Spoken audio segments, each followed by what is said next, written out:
आईन को उल्लंघन कले यात्रा कलाकार।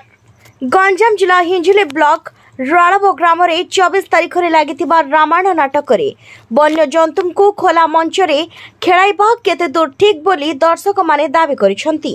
यात्रा मंच सर्प खेल को देखिबा पाई पेंडल चारिपटे घेरी रही दर्शक। यार एक वीडियो भाइराल हेबारे लागिछि।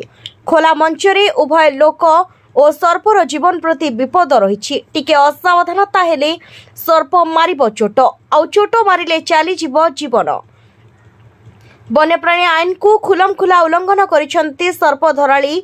सर्प खेल सह जियंता घुसुरी खाइबार वीडियो सोशल मीडिया रे भाइराल होउछि।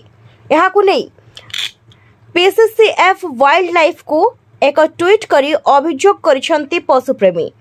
अभियोग पर तदंत जारी रहिथिबा कहिसेंती ब्रह्मपुर वनखंड अधिकारी। एहिपरि गंजाम जिले में अनेक नाटक वन्यप्राणी आईन उल्लंघन हेबार देखिबाकु मिलिछि।